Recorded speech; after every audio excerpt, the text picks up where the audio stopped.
వామపక్ష పార్టీలు, Shiv Sena party president సింగారు Shivaji వీళ్ళందరూ లేఖల రూపంలో మద్దతు తెలిపారు ఆర్ కృష్ణయ్యకు. ఎంఐఎం కి సంబంధించినటువంటి విషయాన్ని కూడా సంప్రదించే ప్రయత్నం చేస్తా ఉన్నారు ఆర్ కృష్ణయ్య. కవిత జాగృతి సంస్థ పూర్తి స్థాయి మద్దతు తెలుపుతున్నట్టుగా లేఖ విడుదల కృష్ణయ్య లేఖ రాయడంతో లేఖకు మద్దతుగా ఆమె ప్రకటన చేశారు.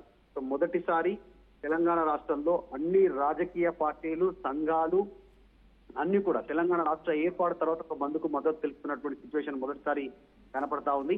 కొద్దిసేపటి క్రితం డీజీపీ శివధర్ రెడ్డి కూడా కీలక స్టేట్మెంట్ చేశారు. సచిన్, బంధు శాంతియుత వాతావరణంలో చేసుకోవాలి, రాష్ట్ర వ్యాప్తంగా బంధు ప్రకటిస్తున్నారు అన్ని పార్టీలు. ఎందుకంటే ప్రభుత్వం పార్టీ అధికార పార్టీ కూడా మద్దతు తెలుపుతా ఉంది కాబట్టి ఎక్కడ అరెస్టులు ఉండేటువంటి అవకాశం లేదు. సాగర హారన్లా ఎప్పుడైతే తెలంగాణ ఉద్యమ సమయంలో మొత్తం ట్యాంక్ బండ్ నెక్లెస్ తోడు చుట్టూ పెద్ద ఎత్తున సాగరహారం చేశారో అలాంటి పరిస్థితిని మిలియన్ మార్చ్ లాగా దీన్ని చేయాలి అనేటువంటిది బీసీ సంఘాలు భావిస్తా ఉన్నాయి. ఎక్కడికక్కడ ఏ జిల్లా నుంచి ఎవరికి వారు స్వచ్ఛందంగా కలిసి రావాలి, వారంతకు వారే ఎవరు దీన్ని ఆర్గనైజ్ చేయాల్సినటువంటి అవసరం లేదు, 42% రిజర్వేషన్ కోసం అందరూ రావాలి అనేటువంటి స్టేట్మెంట్ చేయడంతో పెద్ద ఎత్తున సక్సెస్ చేయడానికి సమాయత్తం అవుతా ఉన్నారు. ఇక్కడ పార్టీల పరంగా చూస్తే మద్దతు బీజేపీ రామచంద్రరావు, బీఆర్ఎస్ కేటీఆర్, కాంగ్రెస్ సంబంధించినటువంటి అధ్యక్షుడు మహేష్ కుమార్ గౌడ్, జాగృతి ప్రెసిడెంట్ కవిత, వామపక్షాలకు సంబంధించినటువంటి నాయకులు, ఇంకా తెలంగాణ జన సమితికి సంబంధించినటువంటి అధ్యక్షులు కోదండరాం, శివసేన పార్టీ అధ్యక్షుడు సింకారు శివాజీ, ఇలా అందరూ కూడా ఇప్పటికే మద్దతు ప్రకటించారు. పెద్ద ఎత్తున బంద్కు పిలుపునిచ్చినటువంటి సిచ్యువేషన్ ఉంది.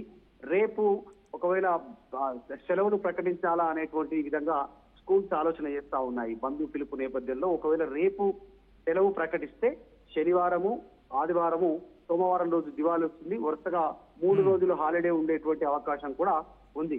సో బంధు శాంతియుత వాతావరణంలో జరుపుకోవాలని శివధర్ రెడ్డి డీజీపీ కొద్దిసేపటి క్రితం కీలక ప్రకటన చేశారు.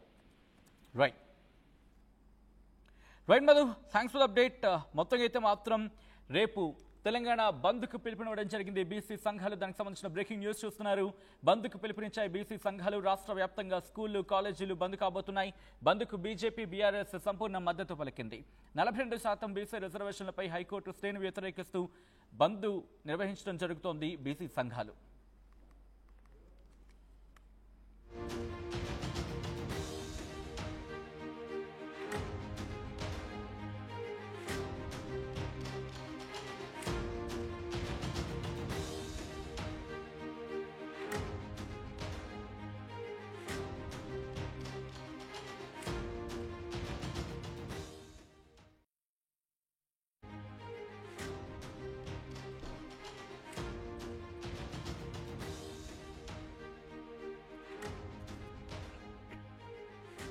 బ్రేకింగ్ న్యూస్ చూస్తున్నారు. రేపు తెలంగాణ బంద్కు పిలుపునిచ్చింది బీసీ సంఘాల నేతలు. పిలుపునివ్వడం జరిగింది. బీసీ సంఘాలు రేపు తెలంగాణ బంద్కు పిలుపునిచ్చాయి. రాష్ట్ర వ్యాప్తంగా స్కూళ్లు, కాలేజీలకు బంద్ పిలుపునిచ్చిన పరిస్థితి. బంద్కు బీజేపీ, బీఆర్ఎస్ సంపూర్ణ మద్దతు పలికాయి. 42% బీసీ రిజర్వేషన్లపై హైకోర్టు స్టేను వ్యతిరేకిస్తూ బంద్ నిర్వహించడం జరుగుతోంది. బీసీ సంఘాలు ఇప్పటికే సుప్రీంకోర్టును ఆశ్రయించింది తెలంగాణ ప్రభుత్వం. ఈ నేపథ్యంలో ఎటువంటి డెవలప్మెంట్ చోటు చేసుకోబోతున్నాయి, ఆ బంద్కి సంబంధించి పిలుపునిచ్చిన నేపథ్యంలో ఆర్ కృష్ణయ్య ఆయన లెటర్ని, ఒక నోట్ని రిలీజ్ చేశారు. ఒకసారి వాటిని చూసే ప్రయత్నం చేద్దాం. దాంతోపాటు స్థానిక సంస్థలు బీసీలకు 42% రిజర్వేషన్ల సాధనకై అంటూ కూడా తెలంగాణ బీసీ జేఏసీ అంటూ కూడా రిక్వెస్ట్ ఒకసారి హోల్డ్ చేసే ప్రయత్నం చేయండి. కల్వకుంట్ల కవిత